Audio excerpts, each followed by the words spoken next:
हाँ बेटा, previous video में हमने गैसियस एक्सचेंज के बारे में स्टडी की। उसमें हमने देखा कि कौन सी दो साइट्स होती हैं जहाँ पर O2 और CO2 का एक्सचेंज होता है, बात समझ में है ना, और उसके लिए कौन कौन सी कंडीशंस होती हैं। और उसके लिए हमें पता है कि हमें क्या देखा था, हमने देखा था उसमें पार्शियल प्रेशर के डिफरेंस की वजह से गैसियस एक्सचेंज का प्रोसेस होता है। तो बेटा हम ये जो टॉपिक पढ़ रहे हैं वो पढ़ रहे हैं रेस्पिरेटरी सिस्टम के अंदर। तो रेस्पिरेटरी सिस्टम में हमने क्या क्या स्टडी कर ली, हमने रेस्पिरेटरी सिस्टम की स्ट्रक्चर पढ़ ली, उसके मैकेनिज्म की 2 स्टेप्स हमने कंप्लीट कर ली। फर्स्ट स्टेप कौन सी थी बेटा, breathing, second step gaseous exchange. अब हम बात करते हैं इसके थर्ड स्टेप की, which is transportation of gases. बात समझ आ गई। अब हम देखेंगे कि ये जो 2 गैसेस हैं, कौन सी, O2 और CO2, इनका ट्रांसपोर्ट किस तरह से होता है। नाउ अब देखते हैं बेटा कि ये ट्रांसपोर्टेशन ऑफ गैसेस जो होता है वो 2 टाइप का होता है, transportation of O2 and transportation of CO2। तो first of all we have discussed about transportation of O2. Now the O2 is transported by 2 means, firstly by hemoglobin and secondly by plasma. Now about 97% oxygen is transported by hemoglobin, whereas remaining 3% oxygen is transported by plasma in dissolved condition. बात समझ आ गई बेटा कि ये जो 97% part होता है oxygen का वो हीमोग्लोबिन के साथ जुड़ करके और ट्रांसपोर्ट होता है, और बाकी का जो बचा हुआ 3% पार्ट होता है वो प्लाज्मा में डिसॉल्व होकर के ट्रांसपोर्ट होता है। अब ये जो ट्रांसपोर्टेशन होता है वो कहाँ पे होता है, किस तरह से होता है। तो अब हम बात करते हैं कि जो ऑक्सीजन का ट्रांसपोर्टेशन जो होता है, तो O2 is transported from alveoli to tissue site. बात समझ है ना कि ये जो ट्रांसपोर्ट कहाँ होती है, ये होती है एल्वियोलाई से और टिश्यू साइट के ऊपर ये ट्रांसपोर्ट होती है। अब इसमें अगर अपन देखते हैं, यहाँ देखो कि सबसे फर्स्ट हम बात करते हैं कि transportation of O2 by haemoglobin. तो अब हीमोग्लोबिन के साथ देखते हैं, तो ये जो ऑक्सीजन है, ये ऑक्सीजन हीमोग्लोबिन के साथ अटैच होकर के ऑक्सी हीमोग्लोबिन का कंपाउंड फॉर्म करती है, and the oxy haemoglobin is a unstable compound. बात समझ आ रही ना। ये जो ऑक्सी हीमोग्लोबिन है ये कैसा कंपाउंड है बेटा, अनस्टेबल कंपाउंड होता है। और यहाँ पर हीमोग्लोबिन के साथ जब ऑक्सीजन अटैच होता है, then this process is called oxygenation, not oxidation. Oxidation is a different process and oxygenation is a different process. Oxygenation means attachment of oxygen, attachment of oxygen. यहाँ पे ये जो हीमोग्लोबिन है वो किसके साथ, ये ऑक्सीजन के साथ केवल अटैच हुआ है। और अटैच कैसे बेटा, ये जो अटैच हुआ है वो परमानेंट नहीं हुआ है, वो ये अनस्टेबल कंपाउंड का फॉर्मेशन करता है, और वो जो कंपाउंड होता है it is called oxy haemoglobin. और ये ऑक्सी हीमोग्लोबिन को अपन किस तरह से आइडेंटिफाई कर सकते हैं कि ऑक्सी हीमोग्लोबिन जो कंपाउंड होता है ये ब्राइट रेड कलर्ड होता है। बात समझे ना कि क्यों, कि बेटा जो हीमोग्लोबिन होता है, haemoglobin is a respiratory pigment which is red in colour. किस कलर का होता है, रेड कलर का होता है, और एक रेस्पिरेटरी पिगमेंट होता है। और रेस्पिरेटरी पिगमेंट इसलिए होता है because it helps in transportation of gases. ये गैसेस के ट्रांसपोर्टेशन में हेल्प करता है, it means it helps in respiration. तो रेस्पायरेशन में हेल्प करता है, इसलिए ये जो होता है कौन सा होता है बेटा, रेस्पिरेटरी पिगमेंट होता है। और हमें पता है, और एक चीज़ इसमें और ध्यान देने की बात है कि ऑक्सीजन हीमोग्लोबिन के साथ अटैच होती है। अब यहाँ देखने की बात है कि एक हीमोग्लोबिन के मॉलिक्यूल से 4 मॉलिक्यूल किसके, ऑक्सीजन के अटैच होते हैं। मतलब कि हीमोग्लोबिन का जो मॉलिक्यूल होता है उसके ऊपर 4 साइट होती हैं, और एक साइट के साथ जो होता है वो एक ऑक्सीजन का मॉलिक्यूल अटैच हो सकता है। बात समझ में आ गई। तो इस तरह से जो है एक हीमोग्लोबिन के साथ 4 ऑक्सीजन के मॉलिक्यूल अटैच होते हैं। और हम देखें तो हीमोग्लोबिन बेटा कहाँ होता है, हीमोग्लोबिन होता है आरबीसी के अंदर। अगर मैमेलियन आरबीसी की बात ब्लड की बात करते हैं, तो हम ह्यूमन के अंदर अगर अपन बात करते हैं, जो हीमोग्लोबिन होता है वो आरबीसी के अंदर होता है। ठीक है। अब यहाँ पे देखिए, यहाँ पे और एक जो आरबीसी होती है, एक आरबीसी में about 280 millions about 280 millions haemoglobin के मॉलिक्यूल प्रेजेंट होते हैं। It means a single RBC contains about 280 millions molecule of hemoglobin and one hemoglobin molecule attached with 4 molecule of oxygen। तो यहाँ पे जो है अब एक चीज़ इसमें होती है कि बेटा हम जो गैस यूज़ करते हैं, हम जो एयर यूज़ करते हैं, उसमें कई तरह की गैसेस होती हैं, उसमें ऑक्सीजन भी होती है, उसमें कार्बन डाइऑक्साइड भी होती है, उसमें पोल्यूटेंट गैस जैसे कार्बन मोनोऑक्साइड भी होती है। तो अब बात यह है कि ये जो हीमोग्लोबिन होती है उसकी एफिनिटी किसके साथ ज़्यादा होती है। एफिनिटी का मतलब होता है बेटा अटैचमेंट, कि सबसे ज़्यादा वो किसको अटैच कर सकता है। तो यहाँ पर हम देखें, हमारे पास जैसे मान लीजिए कि 3 गैसेज हैं, carbon monoxide, carbon dioxide and oxygen. तो यहाँ पर सबसे बड़े ध्यान देने की बात यह है कि जो हीमोग्लोबिन की सबसे ज़्यादा जो एफिनिटी होती है वो होती है किसके साथ, कार्बन मोनोऑक्साइड के साथ। इसका मतलब अगर हमारे पास एक कार्बन मोनोऑक्साइड, कार्बन डाइऑक्साइड और ऑक्सीजन गैस प्रेजेंट है तो हीमोग्लोबिन के साथ सबसे पहले अटैच होगी कार्बन मोनोऑक्साइड, उसके बाद में कार्बन डाइऑक्साइड, सेकंड नंबर पे आती है कार्बन डाइऑक्साइड, और सबसे लास्ट में जो अटैच होती है वो होती है ऑक्सीजन। तो इसका जो सीक्वेंस होता है कि सबसे ज़्यादा इसकी एफिनिटी का जो सीक्वेंस होता है वो सबसे ज़्यादा एफिनिटी होती है किसकी, कार्बन मोनोऑक्साइड के साथ, उससे कम होती है कार्बन डाइऑक्साइड के साथ, और सबसे कम एफिनिटी होती है ऑक्सीजन के साथ। अब यहाँ पर ये किसका फॉर्मेशन हो रहा है बेटा, ऑक्सी हीमोग्लोबिन का फॉर्मेशन हो रहा है। इसका मतलब यहाँ पर हीमोग्लोबिन के साथ कौन अटैच हो रही है, कौन हो रही है, ऑक्सीजन। इसके साथ कौन अटैच हो रही है, ऑक्सीजन। तो यहाँ पे देखते हैं कि ऑक्सी हीमोग्लोबिन के फॉर्मेशन के लिए it means for the attachment of oxygen to the haemoglobin the following conditions are required. कौन कौन सी कंडीशन रिक्वायर्ड होती हैं, ज़रूरी होती हैं। जैसे अगर हम बात करते हैं कि PCO2 की वैल्यू ज़्यादा होनी चाहिए या कम होनी चाहिए, ये डिपेंड करता है कि PCO2 की वैल्यू या PO2 की वैल्यू कम होगी या ज़्यादा होगी। इसके ऊपर ये डिपेंड करेगा कि हीमोग्लोबिन के साथ O2 जुड़ेगी या CO2 जुड़ेगी। तो अब ऑक्सीजन जुड़ने के लिए, ऑक्सी हीमोग्लोबिन के फॉर्मेशन के लिए यहाँ पे जो कंडीशंस होती हैं वो कौन कौन सी होती हैं बेटा, पहली कि PO2 की वैल्यू ज़्यादा होनी चाहिए। It means the value of partial pressure of oxygen must be increased. कैसा होना चाहिए, मैक्सिमम होना चाहिए। अगर अपन बात करते हैं PCO2 की वैल्यू लो होनी चाहिए, मतलब कार्बन डाइऑक्साइड के पार्शियल प्रेशर की वैल्यू लो होनी चाहिए, हाइड्रोजन आयन की कंसंट्रेशन लो होनी चाहिए और टेम्परेचर भी लो होना चाहिए। आप समझ रहे हैं बेटा कि यहाँ पर हम देखने की बात है कि ऑक्सी हीमोग्लोबिन का फॉर्मेशन कब होगा, जब PO2 ज़्यादा होगा, PCO2 कम होगा, हाइड्रोजन आयन की कंसंट्रेशन कम होगी, टेम्परेचर भी कम होगा। ये कंडीशन है। अगर ये कंडीशन होती है तो हीमोग्लोबिन के साथ ऑक्सीजन अटैच होता है। और ये जो कंडीशन होती है बेटा, ये कंडीशन अपने को कहाँ पे मिलती है बॉडी के अंदर, ये कंडीशन हमें मिलती है एल्वियोलाई साइट पर।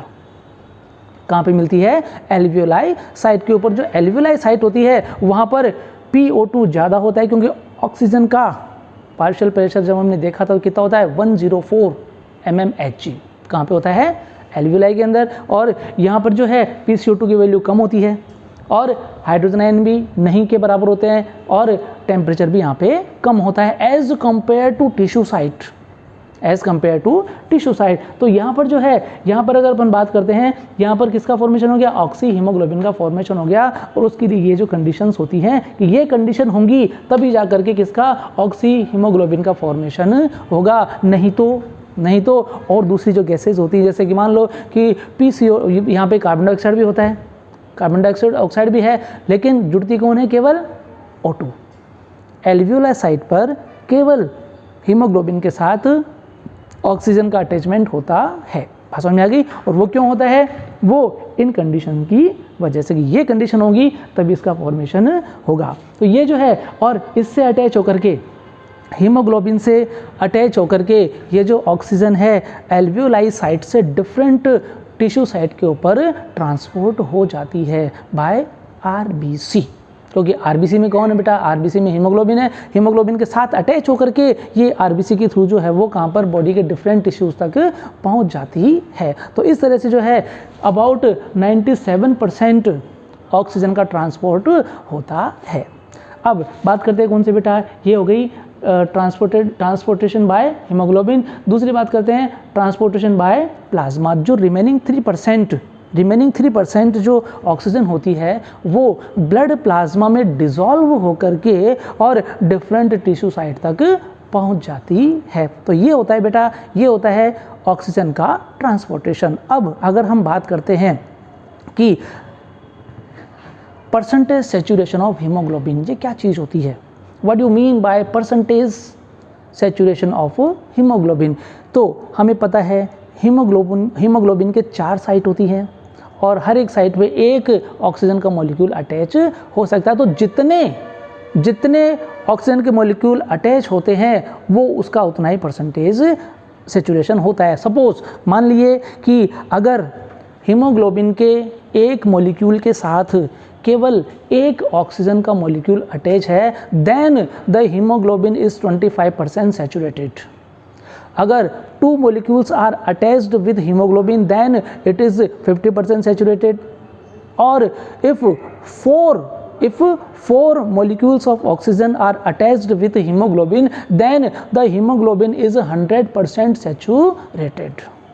बात समझ आएगी ना कि जितने 4 मॉलिक्यूल अटैच होते हैं 4 होते हैं, अगर 2 है तो 50% और 4 हो गए तो 100%। This is called percentage saturation of haemoglobin. अब हम यहाँ देखते हैं, अगर हम परसेंटेज सेचुरेशन ऑफ हीमोग्लोबिन और पार्शियल प्रेशर ऑफ ऑक्सीजन के बीच में ग्राफ ड्रॉ करते हैं। यहाँ पे देखिए, यहाँ पे ग्राफ ड्रॉ कर रखा है हमने कि ये जो किसके बीच में है, परसेंटेज सेचुरेशन ऑफ हीमोग्लोबिन और पार्शियल प्रेशर ऑफ ऑक्सीजन, इन दोनों के बीच में अगर हम एक ग्राफ प्लॉट करते हैं, दिस ग्राफ ये जो ग्राफ होता है कैसा, इज एस शेप्ड ग्राफ। कैसा होता है बेटा, एस शेप्ड ग्राफ होता है। It is called sigmoid curve. इसको अपन क्या कहते हैं, sigmoid curve. And the curve plotted between percentage saturation of haemoglobin and partial pressure of oxygen is called oxy haemoglobin curve या oxygen dissociation curve, oxy haemoglobin curve या oxygen dissociation curve, ये इसका नाम है बेटा। ठीक है, अब हम आगे इसमें देखेंगे और ये जो कर्व होता है ये किस तरफ शिफ्ट होता है। ऐसे क्वेश्चंस कई बार नीट में आते हैं कि ऐसी कौन सी कंडीशन होती है जिसमें ये कर्व लेफ्ट में या राइट में शिफ्ट होता है, इसको हम बाद में देखेंगे। उससे पहले हम देखेंगे कौन सा, कि ट्रांसपोर्टेशन ऑफ कार्बन डाइऑक्साइड। तो यहाँ पे हमने क्या देख लिया, यहाँ पे हमने देख लिया कि ट्रांसपोर्टेशन हो रहा है किसका, O2 का। कहाँ से, एल्वियोलाई से लेकर के कहाँ पर बेटा, टिश्यू साइट तक। कहाँ तक पहुँच गया वो, टिश्यू साइट तक। अब टिश्यू साइट पे जैसे ही ऑक्सीजन पहुँचती है, जैसे ही टिश्यू साइट पे ऑक्सीजन पहुँचती है, वहाँ पर ये जो ऑक्सीजन है ये टिश्यू के अंदर डिफ्यूज़ हो जाती है, टिश्यू के अंदर डिफ्यूज़ हो जाती है और वहाँ से कौन आ जाती है, CO2। वहाँ से कौन आ गई बेटा, CO2। CO2 ऑक्सीजनेटेड ब्लड में डिफ्यूज़ हो जाती है और ऑक्सीजनेटेड ब्लड से O2 डिफ्यूज़ हो जाती है कहाँ पर, टिश्यू के अंदर। और जैसे ही ये O2 कहाँ जाएगी बेटा, टिश्यू के अंदर या सेल के अंदर जाएगी, वहाँ पे होगा सेलुलर रेस्पिरेशन। क्या होगा वहाँ पर, सेलुलर रेस्पिरेशन। और उस सेलुलर रेस्पिरेशन में मतलब क्या होगा, उसमें होगा मेटाबॉलिज्म या ऑक्सीडेशन ऑफ फूड मटेरियल, जिससे ATP का फॉर्मेशन होगा और CO2 और H2O का फॉर्मेशन भी होगा। मतलब यहाँ पे किसका फॉर्मेशन हो रहा है, कार्बन डाइऑक्साइड का, कि यहाँ पर O2 का यूज़ हो रहा है और CO2 का फॉर्मेशन हो रहा है। इट मीन्स टिश्यू साइट पर CO2 की कंसंट्रेशन ज़्यादा होती है, मैक्सिमम होती है, और उसका रीज़न होता है क्या, सेलुलर रेस्पिरेशन। तो अब हम बात करेंगे किसकी, ट्रांसपोर्टेशन ऑफ CO2, कि ये जो कार्बन डाइऑक्साइड है, ये कार्बन डाइऑक्साइड किस तरह से, कहाँ से बेटा, टिश्यू साइट से और एल्वियोलाई तक पहुंचती है। तो जैसे हमने इसकी बात करी थी कि यहाँ पर जो ऑक्सीजन है के बारे में बात करें, तो ऑक्सीजन 2 मीन से कैसे जाता है, हीमोग्लोबिन से और बेटा प्लाज्मा से, दोनों से जाता है। लेकिन अगर हम बात करते हैं किसके बेटा, ट्रांसपोर्टेशन ऑफ कार्बन डाइऑक्साइड, तो यहाँ देखिए कि ये जो कार्बन डाइऑक्साइड का ट्रांसपोर्टेशन होता है वो 3 मेथड से होता है। फर्स्ट होता है बेटा bicarbonate, second by haemoglobin और बाय प्लाज्मा। तीन तरीके से होता है, तीन मेथड से होता है ये बाइकार्बोनेट आयंस की फॉर्म में। कैसे होता है बेटा? बाइकार्बोनेट आयंस की फॉर्म में, ठीक है। दूसरा होता है हीमोग्लोबिन के साथ और तीसरा प्लाज्मा। अब इनकी कितनी परसेंटेज होती है? तो अगर हम बात करें कि बाइकार्बोनेट आयंस के साथ 70% जो CO2 होती है वो ट्रांसपोर्ट होती है। It means 70% of CO2 is transported by bicarbonate ions in the form of bicarbonate ions, ठीक है। दूसरा जो हीमोग्लोबिन के साथ होता है कि 20-25% 20 to 25% CO2 is transported with hemoglobin. Next, and the remaining 7% CO2 is transported by plasma in dissolved state. तो सबसे पहले हम बात करेंगे बेटा किसकी, कि ये बाइकार्बोनेट आयंस के थ्रू कैसे इसका ट्रांसपोर्टेशन होता है। बेटा हमें पता है एक चीज़ इसमें ध्यान रखने की बात है कि हमें आरबीसी के बारे में पता है कि आरबीसी क्या चीज़ होती है, ठीक है। आरबीसी होती है और आरबीसी में कार्बोनिक एनहाइड्रेज नाम का एंजाइम प्रेजेंट होता है। आरबीसी में कार्बोनिक एनहाइड्रेज नाम का एंजाइम प्रेजेंट होता है और कार्बोनिक एनहाइड्रेज जो होता है वो कुछ अमाउंट में प्लाज्मा में भी प्रेजेंट होता है, ऐसा नहीं कि, लेकिन maximum amount of carbonic anhydrase is found in RBC. बात समझ में आ गई? अब अगर हम बात करते हैं कि जैसे ही टिश्यू से CO2 रिलीज होती है तो इसको कहाँ पे डिफ्यूज़ होती है? ये चली जाती है ऑक्सीजनेटेड ब्लड में, और ऑक्सीजनेटेड ब्लड में जब CO2 डिफ्यूज़ हो जाती है then the oxygenated blood is converted into deoxygenated blood. बात समझ में आ गई? तो यहाँ से अगर हम बात करते हैं कि यहाँ से जैसे ही वो ब्लड में एंटर करती है CO2, 7% जो CO2 होती है वो प्लाज्मा में डिसॉल्व हो जाती है। कितनी हो गई बेटा? 7% जो होती है वो कहाँ पर डिसॉल्व हो गई? प्लाज्मा में डिसॉल्व हो गई। बची कितनी बची? 93%। ये जो 93% कौन CO2 होती है वो कहाँ पे एंटर कर जाती है बेटा? आरबीसी में। कहाँ पे एंटर कर गई? आरबीसी में। और आरबीसी में इसमें जो है, अब अगर हम देखें आरबीसी में एंटर करने के बाद में जो 70% CO2 है, 70% जो CO2 है वो कार्बोनिक एनहाइड्रेज के साथ बाइकार्बोनेट आयन के रूप में कन्वर्ट हो जाती है। जैसे अगर अपन बात करते हैं कि जैसे ही CO2 आरबीसी में एंटर करती है, जैसे ही CO2 आरबीसी में एंटर करती है, ये किसके प्रेजेंट में? कार्बोनिक एनहाइड्रेज एंजाइम के प्रेजेंट में CO2 वाटर के साथ रिएक्ट करके कार्बोनिक एसिड का फॉर्मेशन कर लेती है। और ये बेटा कहाँ पे हो रहा है? ये रिएक्शन हो रही है टिश्यू साइट पर। टिश्यू साइट पर कार्बन डाइऑक्साइड वाटर के साथ रिएक्ट करके किसके प्रेजेंट में? कार्बोनिक एनहाइड्रेज एंजाइम के प्रेजेंट में रिएक्ट करके क्या बना लेता है? Carbonic acid. और ये जो कार्बोनिक एसिड है वापस से इसी कार्बोनिक एनहाइड्रेज एंजाइम के प्रेजेंट में डिसोशिएट होकर के किस में कन्वर्ट हो जाता है बेटा? Bicarbonate ion HCO3 minus bicarbonate ion hydrogen ion के अंदर डिसोशिएट हो जाता है। इस तरह से जो है about 70% CO2 is converted into bicarbonate ion. और ये प्रोसेस कहाँ हो रहा है बेटा? ये हो रहा है टिश्यू साइट पे आरबीसी में, आरबीसी के अंदर हो रहा है। अब यहाँ से ये जो बाइकार्बोनेट आयंस होते हैं ये आरबीसी में से रिमूव होकर के आ जाते हैं कहाँ पर? प्लाज्मा में।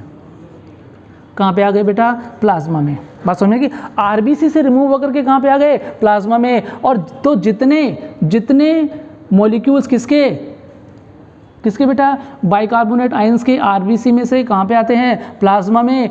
उतने ही अमाउंट में कौन बेटा? क्लोराइड आयंस जो होते हैं, उतने अमाउंट में जो क्लोराइड आयंस होते हैं वो आरबीसी में एंटर कर जाते हैं ताकि जो इनकी जो आयनिक ग्रेडियंट है वो बनी रहे।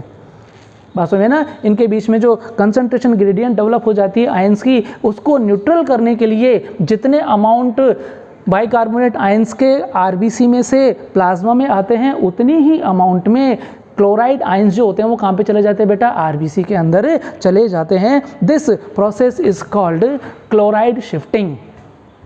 मतलब बाइकार्बोनेट आयंस का आरबीसी से बाहर निकलना और क्लोराइड आयन का प्लाज्मा से आरबीसी में एंटर करना, ये प्रोसेस होता है क्लोराइड शिफ्टिंग।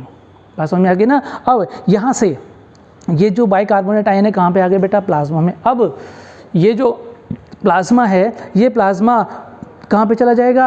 एल्वियोलाई साइट को, ब्लड के थ्रू। ब्लड कहाँ पे चला जाएगा बेटा? एल्वियोलाई की साइट पर। और जैसे ही वो एल्वियोलाई की साइट पे जाता है, जैसे ही वो एल्वियोलाई की साइट पे चला जाता है, वैसे ही जो प्रोसेस टिश्यू साइट पे हुए थे उसके अपोजिट प्रोसेस वहाँ पर होंगे। कैसे बेटा? कौन कौन से प्रोसेस होंगे? जैसे सबसे पहले प्रोसेस की अगर अपन बात करते हैं कि जितने क्लोराइड आयन आरबीसी में एंटर कर रहे थे, समझ में है ना, अब वो बाहर आएंगे सारे। बाइकार्बोनेट आयंस प्लाज्मा से कहाँ जाएंगे? आरबीसी में। और क्लोराइड आयंस जो आरबीसी में चले गए थे वो वापस से कहाँ पे आ जाएंगे? प्लाज्मा में। टिश्यू साइट पे क्या हुआ था बेटा? ध्यान देना, टिश्यू साइट पे हुआ था कि जितने बाइकार्बोनेट आयन प्लाज्मा में आए थे उतने ही क्लोराइड आयन आरबीसी में एंटर कर गए थे। बात समझ में आ गई? अब कहाँ पर? एल्वियोलाई की साइट के ऊपर क्या होता है? इसका अपोजिट होता है कि बाइकार्बोनेट आयंस आरबीसी के अंदर एंटर करते हैं और क्लोराइड आयंस उनसे बाहर रिलीज हो जाते हैं। बात समझ में आ गई? अब ये जो बाइकार्बोनेट आयंस हैं किस में एंटर कर गए? आरबीसी में। आरबीसी में एंटर करने के बाद में ये क्या होगा बेटा? ये वही कार्बोनिक एनहाइड्रेस एंजाइम की प्रेजेंट में बाइकार्बोनेट आयन हाइड्रोजन आयन के साथ रिएक्ट करके क्या बना लेगा बेटा? Carbonic acid. और फिर ये जो कार्बोनिक एसिड है फिर वापस से कार्बोनिक एनहाइड्रेस एंजाइम के प्रेजेंट में किसका फॉर्मेशन कर लेगा? CO2 और H2O का फॉर्मेशन कर लेगा। मतलब यहाँ पर वापस से किसका फॉर्मेशन हो गया बेटा? किसका हुआ? कार्बन डाइऑक्साइड का। और टिश्यू साइट पे कार्बन डाइऑक्साइड से बाइकार्बोनेट आयन का फॉर्मेशन हुआ था और एल्वियोलाई साइट पर बाइकार्बोनेट आयन से कार्बन डाइऑक्साइड का फॉर्मेशन हुआ था।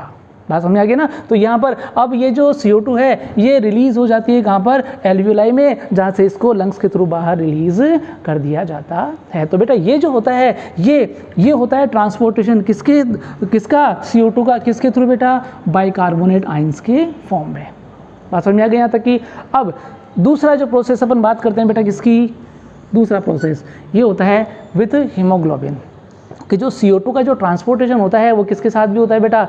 हीमोग्लोबिन के साथ भी होगा। जैसे कि हमें पता है कि CO2 की एफिनिटी ज़्यादा होती है एज कंपेयर टू किसकी? ऑक्सीजन की। लेकिन एफिनिटी तो ज़्यादा होती है, लेकिन अगर हम बात करें कि यहाँ पर कुछ कंडीशंस भी ऐसी होती हैं कि जिसकी वजह से कार्बन डाइऑक्साइड हीमोग्लोबिन के साथ अटैच होता है। मतलब वो O2 को छोड़ देता है, CO2 को पकड़ लेता है। बात समझ में है ना? देखो उसमें क्या होता है, एक तो CO2 उसको वैसे पसंद है, दूसरी कंडीशन भी ऐसी बन गई कि उसको CO2 के साथ ही अटैच होना पड़ेगा। एक तो एफिनिटी ज़्यादा है, दूसरी यहाँ अगर अपन देखते हैं कि हीमोग्लोबिन का कार्बन डाइऑक्साइड के साथ अटैच होने के लिए कौन कौन सी कंडीशंस होनी चाहिए। तो बात करते हैं पहला कि सबसे पहले कंडीशन कौन सी बेटा? कि PO2 मतलब ऑक्सीजन का जो पार्शियल प्रेशर कैसा होना चाहिए? लो, कम होना चाहिए। ठीक है। PCO2 हाई होना चाहिए, हाइड्रोजन की कंसेंट्रेशन ज़्यादा होनी चाहिए और टेम्परेचर भी हाई होना चाहिए।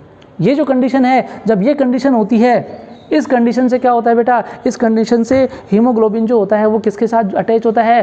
कार्बन डाइऑक्साइड के साथ अटैच होता है और एक unstable compound carb amino haemoglobin का फॉर्मेशन कर लेता है। किसका फॉर्मेशन कर ले बेटा? कार्ब एमिनो हीमोग्लोबिन का फॉर्मेशन कर लेता है। और ये जो कार्ब एमिनो हीमोग्लोबिन होता है ये डल रेड कलर का होता है। रेड तो होगा लेकिन कैसा होगा बेटा? डल रेड कलर का होगा। और अगर अपन किसकी बात कर रहे हैं? ऑक्सी हीमोग्लोबिन की, तो ऑक्सी हीमोग्लोबिन की जब अपन बात करते हैं तो ऑक्सी हीमोग्लोबिन कैसा होता है? ब्राइट रेड कलर का होता है। और कार्ब एमिनो हीमोग्लोबिन जो होता है वो डल रेड कलर का सब्सटेंस या कंपाउंड होता है। लेकिन ये कंपाउंड कैसा होता है बेटा? अनस्टेबल होता है। अनस्टेबल होगा, इसका मतलब है कि अगर कंडीशन अपोजिट होती है तो ये वापस से किसको? CO2 को रिलीज कर देगा और O2 को अपने साथ अटैच कर लेता है। बात समझ में आ गई ना? इस तरह से जो है ये हीमोग्लोबिन जो होता है वो किसके साथ बेटा? CO2 के साथ अटैच हो गया। यहाँ पे हो गया, किसका फॉर्मेशन कर लिया? कार्ब एमिनो हीमोग्लोबिन का। तो यहाँ पर अपने दो स्टेप देख ली, एक CO2 का transportation in the form of bicarbonate ions and transportation of CO2 by haemoglobin. ये दो कंडीशन हमने देख ली। अब ये देखते हैं कि हीमोग्लोबिन के थ्रू कितना 20 से 25% मतलब 22-25% CO2 is transported through haemoglobin.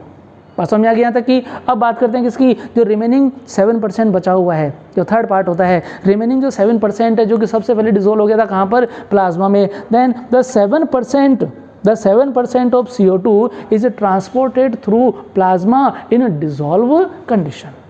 बात समझ आ गई। अब बेटा हमने यहाँ पे क्या क्या देख लिया, हमने देख लिया O2 का ट्रांसपोर्टेशन ऑफ CO2 का ट्रांसपोर्टेशन, किस तरह से जो है वो ऑक्सीजन, किस तरह से ऑक्सीजन किस फॉर्म में जो ऑक्सीजन होती है वो एल्वियोलाई से टिश्यू तक पहुँच जाती है, और कौन कौन से मेथड से CO2 टिश्यू साइड से और एल्वियोलाई साइड तक पहुंच जाती है। तो बेटा इससे पहले बीच में हमने बात करी थी किसकी, ऑक्सी हीमोग्लोबिन कर्व की। यहाँ पे हमने बात करी थी ऑक्सी हीमोग्लोबिन कर्व की। अगर हमने बात करी थी तो ये जो कर्व होता है वो किसमें, परसेंटेज सेचुरेशन ऑफ हीमोग्लोबिन और ऑक्सीजन का जो पार्शियल प्रेशर होता है उसके बीच में प्लॉट किया जाता है। यहाँ पे कैसा हो गया बेटा, एस शेप्ड मतलब सिग्मोइड कर्व होता है जिसे अपन ऑक्सी हीमोग्लोबिन कर्व या फिर क्या ऑक्सीजन डिसोसिएशन कर्व भी कहते हैं। अब ये देखते हैं कि ऐसी कौन सी कंडीशन होती है, ऐसी कौन कौन सी कंडीशन होती है जिसमें ये लेफ्ट और राइट की तरफ मूव करता है। तो यहाँ हम देखते हैं, देखो जब PO2 की वैल्यू कम हो,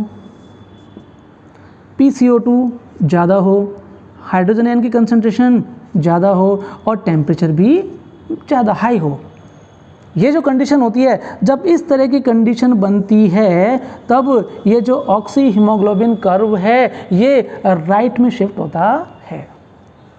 किस तरफ शिफ्ट होगा बेटा, राइट की तरफ शिफ्ट होता है। और इसके अपोजिट अगर अपन बात करते हैं कि जब PO2 ज़्यादा है, PO2 की वैल्यू हाई है, PCO2 लो है, हाइड्रोजन की कंसंट्रेशन लो है और टेम्परेचर भी कैसा है, लो है, जब ये कंडीशंस होती हैं तो इन कंडीशन में ये जो ऑक्सी हीमोग्लोबिन कर्व होता है वो कहाँ पर बेटा, ये लेफ्ट की तरफ मूव करता है।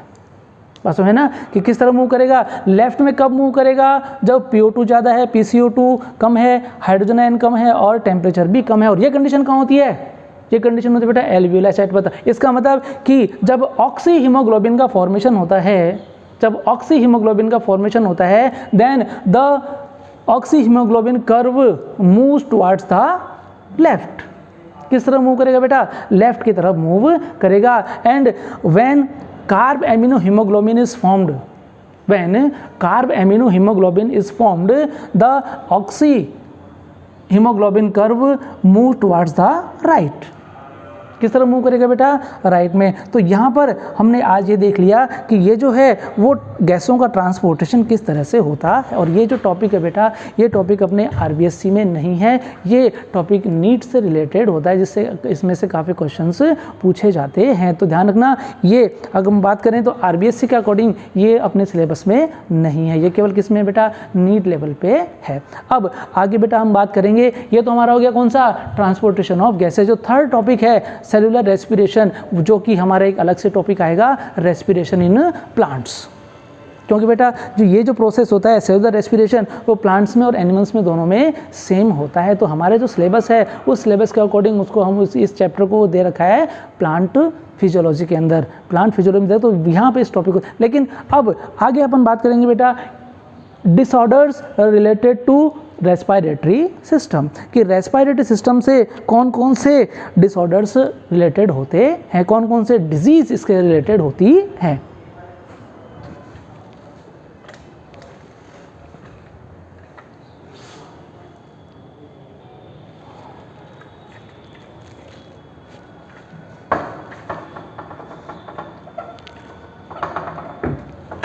हाँ बेटा, अब हम बात करते हैं रेस्पिरेटरी डिसऑर्डर्स की, कि जो रेस्पिरेटरी सिस्टम होता है उससे कौन से डिसऑर्डर्स रिलेटेड होते हैं। मोस्टली हम यहाँ पे कुछ ही डिसऑर्डर्स की बात करेंगे, क्योंकि अपने एक चैप्टर है ह्यूमन डिजीजेज़, उस ह्यूमन डिजीजेज चैप्टर में हम जो बाकी जितनी भी डिजीज़ है उसके बारे में स्टडी करेंगे। बस कुछ कॉमन डिजीजेज होती हैं which are related with respiratory system. Number 1 first is asthma. We know everything about asthma. It is a allergic disease. ये कैसी डिजीज़ होती है बेटा, एलर्जिक डिजीज़ होती है। और ये जो ऐसी डिजीज़ होती है जिसमें ये जो अपनी ट्रैकिया होती है, इस ट्रेकिया की इनर साइड के ऊपर किसका, म्यूकस का डिपोजिशन हो जाता है। किसका डिपोजिशन हो गया बेटा, म्यूकस का। म्यूकस का डिपोजिशन होने की वजह से क्या होता है, इसकी जो ल्यूमन होती है, ट्रेकिया की जो ल्यूमन होती है वो कैसे हो जाती है, नैरो। ट्रेकिया की ल्यूमन कैसे हो जाएगी बेटा, नैरो हो जाती है। और उस नैरोनेस की वजह से हमें किस में प्रॉब्लम होती है, ब्रीदिंग में। किस में होती है बेटा, ब्रीदिंग में प्रॉब्लम होती है। इट मीन्स हम इंस्पायरेशन और एक्सपायरेशन इजीली नहीं कर पाते, हमें डिफ़िकल्टी फील होती है किसमें, इंस्पायरेशन करने में और एक्सपायरेशन करने में। ठीक है, नेक्स्ट दूसरी बात करते हैं, ब्रोंकाइटिस। दूसरी डिजीज़ है बेटा ब्रोंकाइटिस। क्या होती है bronchitis, it is a bacterial infection. ये जो होता है बैक्टीरियल इन्फेक्शन होता है, और बैक्टीरियल इन्फेक्शन की वजह से प्राइमरी, सेकेंडरी और टर्शरी ब्रोंकाई में इन्फ्लेमेशन एंड स्वेलिंग डेवलप हो जाती है। बात समझ है ना, उनमें किसमें, प्राइमरी, सेकेंडरी और टर्शरी जो ब्रोंकाई होती है उनमें क्या हो जाती है, स्वेलिंग और इन्फ्लेमेशन डेवलप हो जाती है, और म्यूकस का डिपोजिशन भी होता है, जिसकी वजह से वही किसमें, ब्रीदिंग में प्रॉब्लम होती है। बात समझ गया ना। और यहाँ पर कौन सी, अस्थमा और ब्रोंकाइटिस, ये दोनों जो होती है किस रिलेटेड होती है, इसमें ब्रीदिंग से रिलेटेड प्रॉब्लम होती है। थर्ड जो डिजीज़ है बेटा वो है एम्फाइसीमा।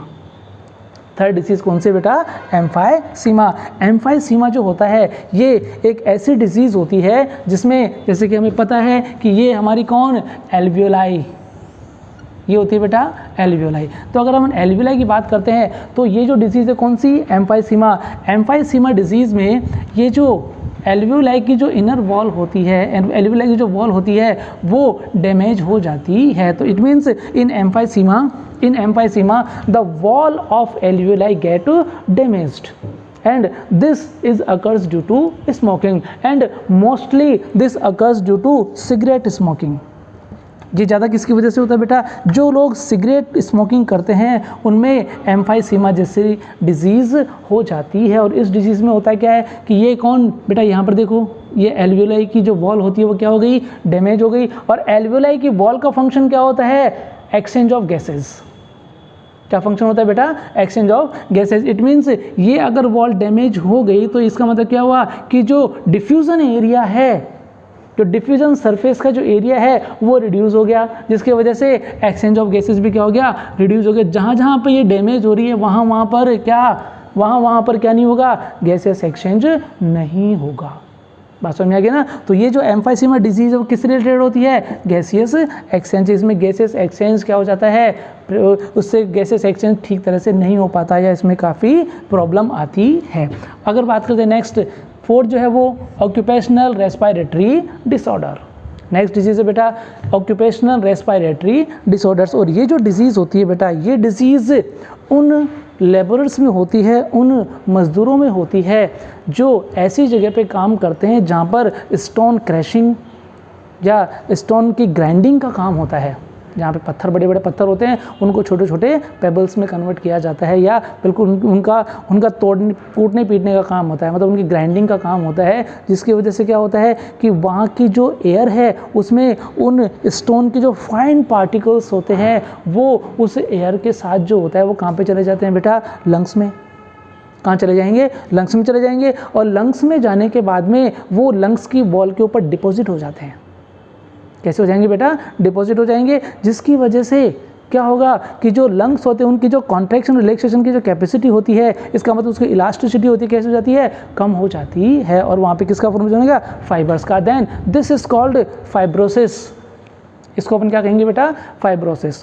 तो ऑक्यूपेशनल रेस्पिरेटरी डिसऑर्डर में कौन आ गया, फाइब्रोसिस। दूसरी इसमें ये जो सिलिकोसिस और एस्बेस्टोसिस, ये दो डिजीज़ भी होती हैं जो कि ऑक्यूपेशनल रेस्पिरेटरी डिसऑर्डर में इंक्लूड होती है। और अगर लंग्स में हार्डन हो गए, लंग्स में सॉफ्टनेस खत्म हो गई तो किस में प्रॉब्लम होगी, उनके फैलने से घुटने में या फिर इनके कॉन्ट्रैक्शन रिलैक्सेशन में प्रॉब्लम होगी, मतलब ब्रीदिंग में समस्या हो जाएगी। बात समझ आ गई। और नेक्स्ट डिजीज़ इज निमोनिया। बेटा निमोनिया जो डिजीज़ होती है it is also a bacterial disease. कैसी डिजीज़ होती है, बैक्टीरियल डिजीज़ होती है। और ये कौन से bacteria, Streptococcus pneumoniae. Streptococcus pneumoniae bacteria से ये डिजीज़ होती है। जब इसका इन्फेक्शन हो जाता है, किसका, इस स्ट्रेप्टोकोकस न्यूमोनी का इन्फेक्शन हो जाता है तो हमें कौन सी डिजीज़ होगी, न्यूमोनिया। और ये जो मोस्टली डिजीज़ होती है, ये डिजीज़ जो होती है मोस्टली छोटे बच्चों में पाई जाती है। तो अब हमने यहाँ पे हमने देख लिया बेटा, यहाँ पे हमने आज हमने क्या क्या देख लिया, आज हमने ट्रांसपोर्टेशन ऑफ गैसेस देख लिया, ठीक है। इसके बाद में हमने देखा, और उसमें हमने क्या देखा, उसमें हमने देख लिया कि O2 का ट्रांसपोर्टेशन कैसे होता है, CO2 का ट्रांसपोर्टेशन कैसे होता है, और इसके साथ हमने देख लिया कि जो रेस्पिरेटरी सिस्टम से कौन कौन से डिसऑर्डर्स रिलेटेड होते हैं। ठीक है बेटा।